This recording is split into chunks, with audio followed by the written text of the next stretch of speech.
the actual founder, the creator of Photoshop, took a look at it and I mean a close look and said, "Well, this is just riddled with all kinds of evidence of photoshopping." The story was he didn't even have to take a close look. He just glanced at it and said, "Whoa, very come on!" He didn't look at it for more than a couple minutes and realized. First was like, "Is this a joke? Are you trolling me right now?" Is this troll? What you did was you took his real long form birth certificate, you made it look like it was Photoshopped, then you gave it to me for a laugh, right? Right.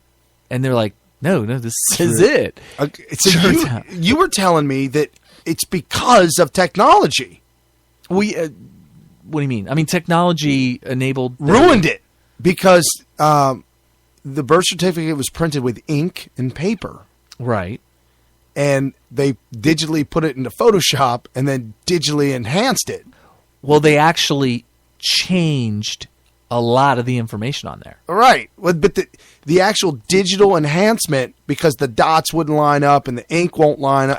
Here's how it is. Back in the 60s, they used typewriters. And for those of you what? Yeah, typewriter. So a lot of you low information voters may not realize this. But just Google it. Well, you have to probably YouTube it because you got to see how they operate. It's this giant. Well, the more modern ones in the 60s, they would have had this. The big giant ball with all the different letters on it, right, would throw itself up at the paper with ink on it and slam into the paper with the corresponding letter that you pressed on the keyboard. Would slam into the paper and leave a ink imprint of the letter that you pressed. And it was noisy. It was like... Not only that, but it also left its own, if you will, fingerprint. Signature. Yeah, yes. Fingerprint. Right. Indentation, fingerprint. Right, and there were things like the letters always... they were always kind of offset a little tiny bit. And you could always tell if it was a man typing versus a woman typing, and someone hitting the keys hard versus not hitting them hard. Oh, you're talking about the old ones. Yeah. The new ones, if you just press it, the hammer goes up at the same rate. It's mechanical. Well, was he with a new one or an old one? I think he was. Well, in the 60s, they would have had the ones that you plug in. The really old ones. Even the ones with electricity. Yeah, you plug it in. And they had that back then? Oh, yeah. My grandma had one. I mean, they had electricity in the 60s. Yes, they had electricity. Oh, my gosh. Whew. We're teaching these kids something today. Probably. No, but before that, they had typewriters that you didn't plug into anything. I actually have one in my closet. Yeah. And the harder you hit the hammer, the harder it would come up. Or the harder you hit the key, right, the harder the hammer would come up because it was literally physically linked to the hammer. Right. So if you hit it really hard and fast, the hammer would slam up really fast. And if you pushed it down really slow, the hammer would come up so slow that it wouldn't even leave an imprint on the paper. Right. So each and every time you typed, each letter would be a little tiny bit different. But I don't think that may have been the case with Obama's birth certificate because during the 60s, they had those the ones that were you plug into the wall and had a motor that would slam the power assist hammer up there. It was power assist. It was powered, right. So all you would do is hit the key, then the power would not. But anyway, each time a letter got stamped into the paper, it would always be a teeny tiny bit different. There'd be little nuances, like a splatter of ink would be a little different each and every time. And when you look at it under a microscope or a magnifying glass, I don't even think you have to go to microscope. No, just probably a magnifying glass. You could do the forensics on it easily. Right. It's not like a computer. On a computer, the font is done digitally, and then the printer will print it out as long as there's nothing wrong with your printer head or anything like that. It's going to print it out almost exactly the same. Yeah. So if you have, like, let's say 20 G's on a document, all those G's are going to look identical. And they're even going to be centered in a line perfectly each and every time. What they found on his birth certificate was that, first of all, the font was modern. It didn't even correspond to any typewriters back in the day. That's number one. Another thing they did, they would copy the actual imprint of letters on the document elsewhere and slide it over, copy and paste it.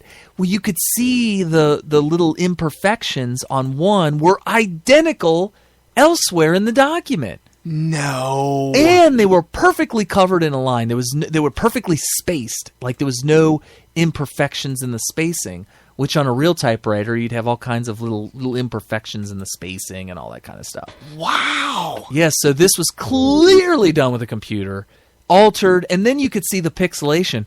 When you change sizes, the pixelation on different So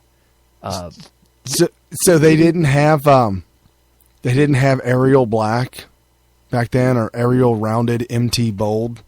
Probably not. Script? Probably not. How about Arabic typesetting? I don't know. I don't know. Do they have Time News Roman? Right. Baskerville Old Face? Probably. Okay. They had all that. Oh, you know what? Do you know what my grandma, because she was a executive secretary, so she was all about the typewriter and everything. She had the ball that had all the letters, lowercase and uppercase, that looked similar to what you would see in the Times News Roman font. Right. You could take that ball off and change the font. You could go out and buy a different ball. She had one where all the letters were cursive. Nice. And I thought it was the coolest thing ever when I was in elementary school. That is really neat. I'd put the cursive ball on there, and you type, and it looked like somebody with the most ridiculously perfect penmanship ever, and very, very small, because the letters were like what you would see in a regular typed. They were that small. So it looked like somebody with really tiny, perfect handwriting. That's writing. amazing. Yeah, it was really cool. But anyway, so his birth certificate. So anyway, so that's what he said. He's lying to the readers. This is an AP reporter. This is read all over the country. Right. This is on the front page of Yahoo, telling you that ever since 1868, when the Constitution's 14th Amendment was written, it had been assumed that all children born of U.S. of illegal or legal immigrants born inside the United States were automatically citizens, which is not true at all. Supreme Court ruling in 1898 halted previous attempts to limit birthright of Chinese American citizens after the passage of the Chinese Exclusion Act. So that's when things started going downhill, when people were like, when the court screwed that ruling up. The ruling upheld the clause for all U.S.-born children, and there have been no successful challenges to the clause since. So now Trump will be like the first one to possibly successfully challenge it. I don't know. The ruling upheld the clause for all U.S. Oh, yeah. In the 1930 officials skirted the issue of birthright citizenship by saying they did not want to break up families. So they're saying, hey, these guys are illegal. All right, we're sending them back. But we're not going to leave these kids as orphans. We're going to let them keep their children, even though they have U.S. birthright citizenship. We're sending them back to Mexico with the family. Okay. So he's saying that they skirted that birthright by saying, well, we can't. What about the children? We need to keep them with the family. Anybody thinking about the children?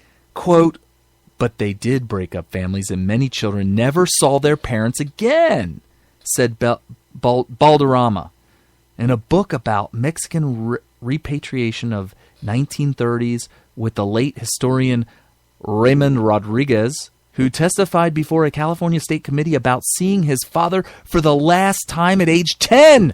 No, never again. Before his father was scraped out of America and chucked back into Mexico. Wow. That legacy lingers in songs often played on. Now they're just pulling at your heartstrings. Dude, you know how they sent him over? You know how they sent him over, don't you?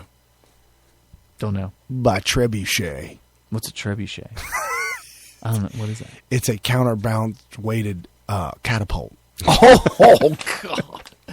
Wow. Instead of the straight arm catapult, this actually is a catapult, but it has a rope that hangs down lower for a basket. So when the catapult slings, the basket then slings even further and gets an exponential launch. I've seen it on the pumpkin chunkin'. Yeah, pumpkin chucking. Yeah. They have that. Called a trebuchet. That's the word of the week. Trebuchet. Hey, I'm going to take a trip to Mexico via Trebuchet. We need to open up an airline called Trebuchet Airlines. That would be it right there. Woo! Everybody would be like, wait a minute, what?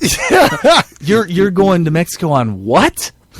Speaking of Spanish, there was a commercial on the radio today that said we're now hiring a trucking service. We're hiring for truckers. Call Soledad Trucking. Soledad. Soledad in Spanish means loneliness. Does it? I am not lying. Soledad means loneliness. Lonely. I'm going to sit in this truck for 20 hours all by myself. So I looked at my wife. I said, is this going to be a joke? It's going to be a joke. It was on the radio. It said Soledad Trucking. Come one, come all. Soledad. You know my friend, you met him, Jeremy, just became a trucker this past month. Working for Soledad. I don't know if it's Soledad. He has a box of tissues in the dashboard. What? Whoa. He showed pictures of sunsets and all this stuff, and I said, hey, you ever get lonely out there? He said, yeah, I work for Soledad. He said, no, I got a trainer. Oh. He's a trainee still. Okay. He's brand new. Yeah. But yeah, hey, he's going to get lonely. You wait. That trainer's going to be gone, and he's going to be just talking into his walkie-talkie. Or what do they call that? CB? Wow. Not the walkie-talkie. No, the CB, yeah. Why wouldn't it be a cell phone? Well, no. When you talk into a CB... you can connect to other truckers. Well, no, you just talk into it randomly, and if anybody's near you, they might listen to you. Have you seen the movie Big Trouble in Little China? Yeah, I've also seen Smoking the Bandit, too. Well, in Big Trouble in Little China, he just does this monologue with his CB on constantly, and he doesn't even care if anybody's listening or not. He's just talking to whoever's listening. And somebody will pick it up eventually. Yeah. We need a soundbite of that. In fact, I'm going to get it for next episode. You watch. Dude, that's awesome. That'd be good. I had some leaked information this week. I know Benghazi has not been on the front burner recently. Seems like it's kind of been... It's been relegated to... a lot of people don't realize this, but the entire... Servergate scandal is an extension of Benghazi. Correct. Because the whole thing is we want to find out about Benghazi. In fact, it's interesting now that we're talking about it in context. It almost seems like, hey, as long as we're talking about servers, nobody's thinking about Benghazi. Oh, well, the problem is those servers are starting to provide some information. Well, that was the whole point. The whole point is give us servers so we can do this Benghazi investigation. Nobody's even using the word Benghazi anymore. Okay. It's all about servers. Well, apparently Channel 7 KECT Omaha. Are they even open anymore? They're probably shut down by the NSA and IRA. They did an expose on the lone wolf. I don't know, lone wolf. He was in Benghazi. He was this guy, he was a contractor. Okay. And he quit his job along with other contractors. They quit their jobs and wrote the book 13 hours. He was there. He was there. I didn't even know there were any survivors. Well, there were only 4 dead, right? Yeah, well, only. Yeah, I've got a 2-minute clip of him being interviewed, and you need to hear it. Well, when I said only, I mean it's a whole consulate. There weren't only 4 people there. There were hundreds of people that got out. Okay. And they're all saying that they're being threatened with life and limb. And that's why nobody has come to talk. This is a little bit of a tangent here. A caller called in and said, I'm really worried about Joe Biden's life.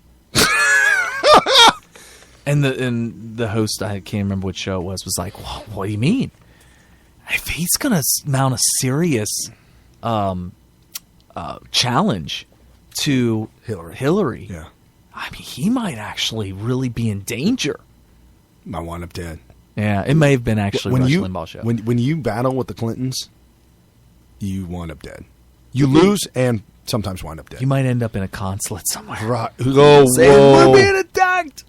So I wanted to play this specifically because of what this. I don't know. For some reason, I've got this really emotional attachment to Benghazi. Oh yeah, I could see that. And it's, I guess, part and parcel because as military, you never, ever, ever wish or want to do any other Americans harm.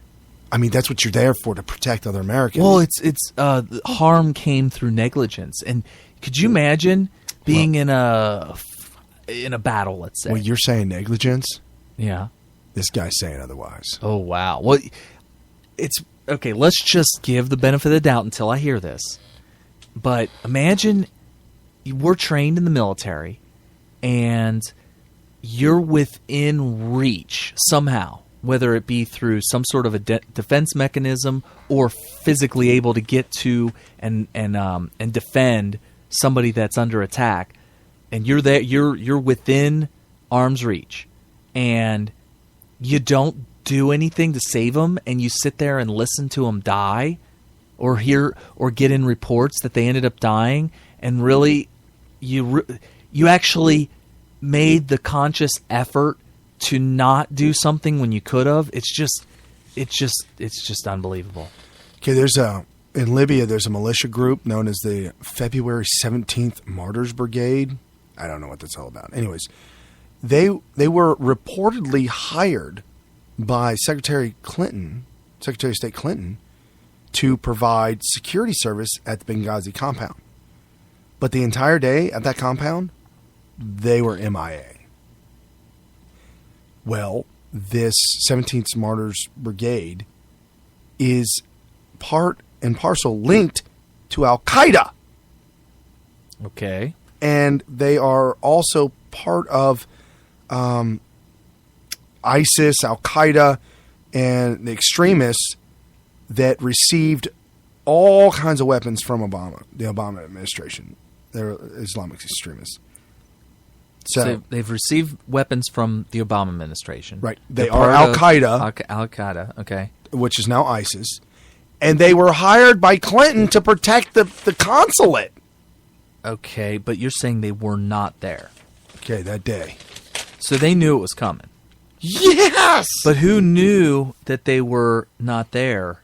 I mean, obviously they knew after the fact, but was it like, hey, where's our security? Right.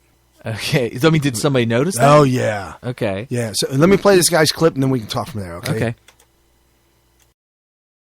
CIA Annex security team in Benghazi, including Chris Paronto, quit their jobs to write the book 13 Hours. They say they did it to put an end to the lies. Fighting back tears, Paronto recalls his last night in Libya, working in Benghazi as a private security contractor for the CIA. As the sun set, mortars and gunfire lit up the sky. What happened next remains the center of a national controversy. We got a call that the consulate was under attack. Walked out of my door. I was actually about ready to hit the rack for the night, go to bed for the night, and you could just hear the firefight. It was explosions. You see the tracers. Less than a mile from the consulate in a CIA complex called the Annex, Chris Paronto says he and his colleagues prepared to engage the enemy, even though protecting the ambassador and consulate was not part of their mission. What was the first moment that you knew something was wrong? You know, the first moment I knew something was wrong was when the attack started, and that was at 9:32. Throughout the day, it was very quiet. There were no protests, as been the popular narrative by the U.S. government. Paronto says the team prepared for battle, but were stopped by their chief of base. How long time do you think went by between the time that wait order was first given? Sure. And then the stand down order? That was the first wait order, 5 minutes. The second stand down was 10 minutes, so that's a total of 15, and then we waited another 10 minutes, so approximately 25 minutes before we finally just said, we need to go. And I said, get in the effing car, we need to get going. By the time the team gunned their way through the streets and reached the consulate, they found buildings burning and the compound overrun with terrorists. Paronto and the Annex security team fought off the attackers until morning. 4 Americans died. U.S. Ambassador Chris Stevens, Information Management Officer Sean Smith, and 2 members of Paronto's team, Tyrone Woods and Glenn Doherty. If we would have got left at that 5 minutes, Ambassador Stevens, Sean Smith would still be alive. I've said it before. I've said it to every government agency that's asked me. Said to every news organization I've talked to. I'm saying it to you too here, David. They would still be alive. That's got to be a heavy weight to carry. I call when the demons come. The demons come in at night, and I deal with it. And it's just going to be there forever. It's a burden that we'll all carry.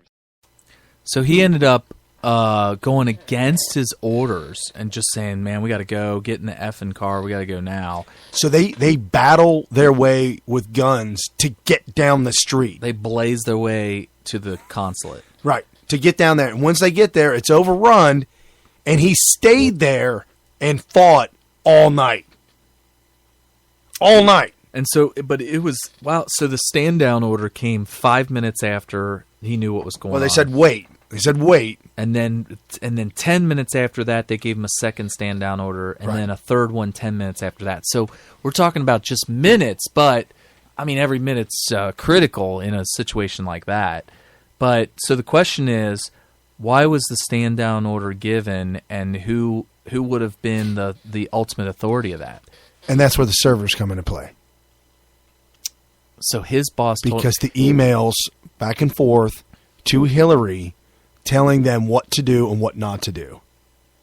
Coming directly from Hillary, Libyan militia to protect that were absent, that were funded by Obama and Hillary.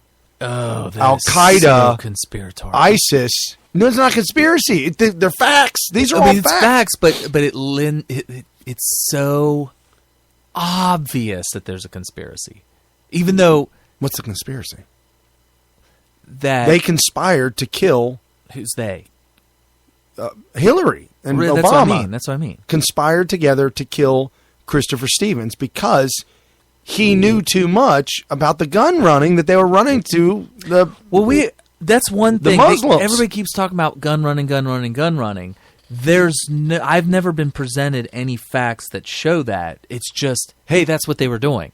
We know they were doing that. That's what they were doing. Okay, but nobody's ever said, yeah, I was on that gun running team, or here's the documents that show that. So the whole gun running thing, as far as I'm concerned personally, is I just got to take somebody's word for it. Well, go to Glenn Beck. Glenn Beck says he's got all kinds of proof.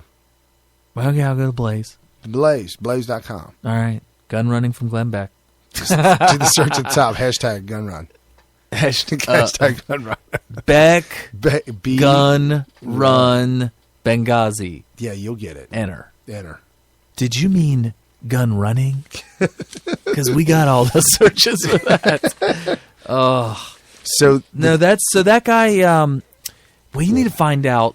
Okay, so we'll never, okay, put yourself in the shoes of this Libyan militia group who's been hired to do the defense of this place.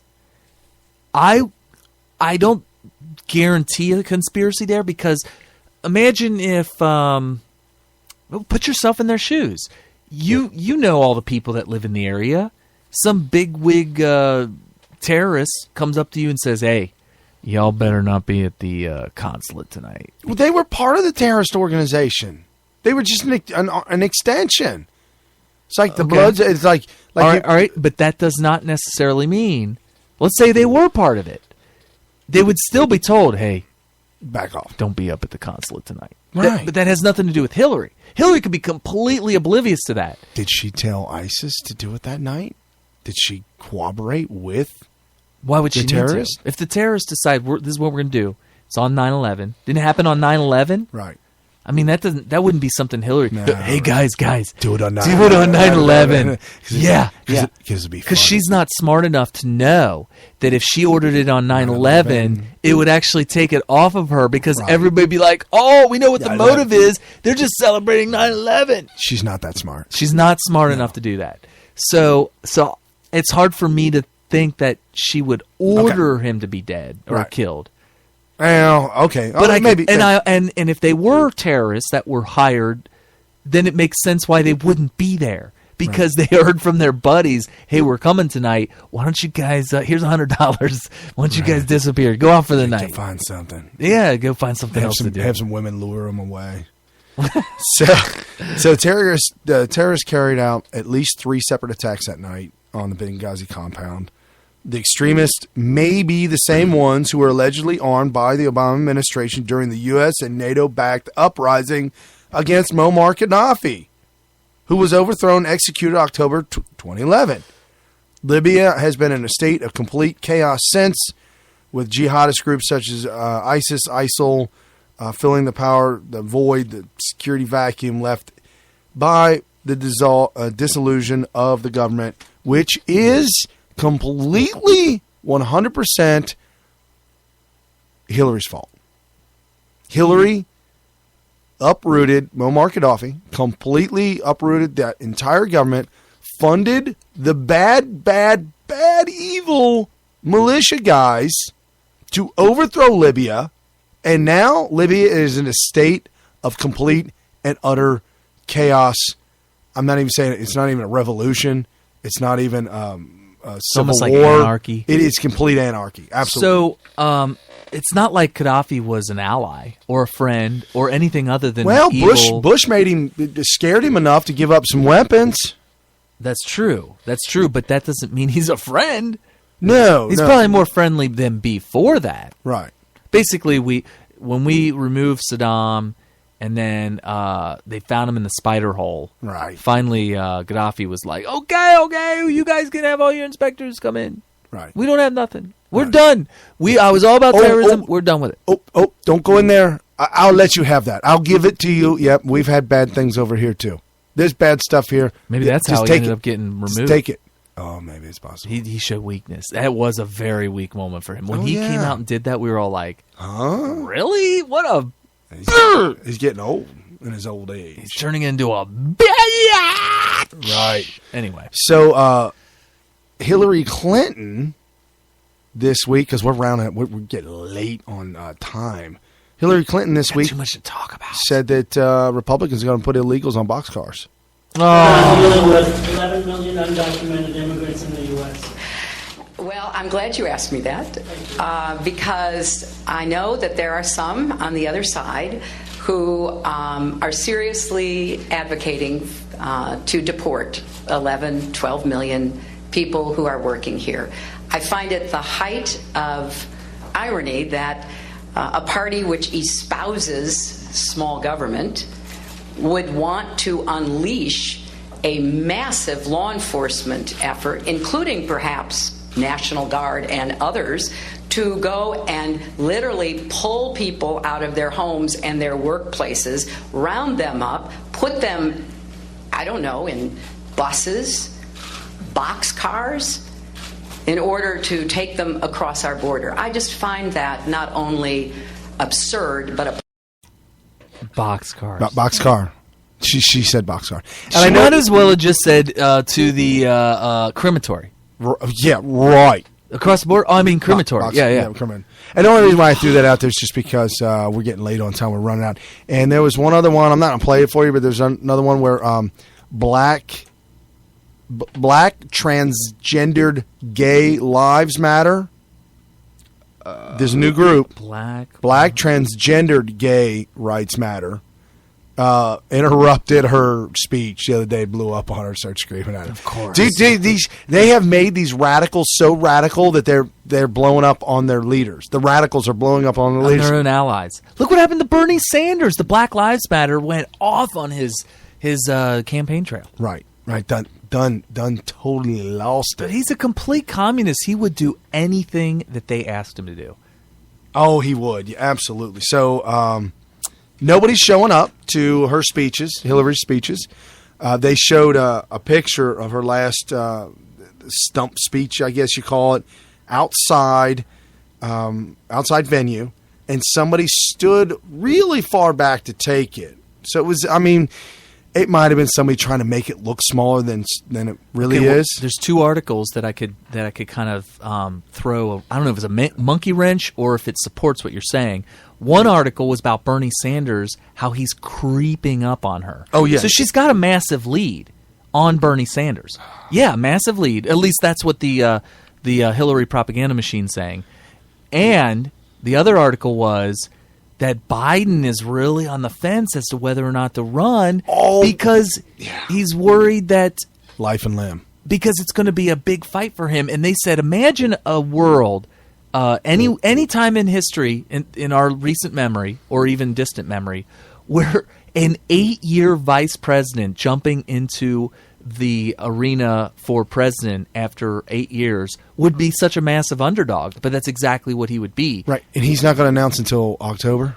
Yeah, and I found out that was the deadline for him to decide. So, so she's pretty much saying, I'm going to decide by deadline. The picture that they showed, it was maybe 100 people there. It was pretty sad. Really, really sad. But there's a disconnect here. She's leading all these other guys. She's leading people that have massive support. No, she's losing it. You're reading the wrong articles. It's the propaganda machine. They're getting you. All right, folks, follow us on Facebook, follow us on Twitter, Smith Radio. We are all over the place for you, going deep. Something. And wide. And wide. Good night now.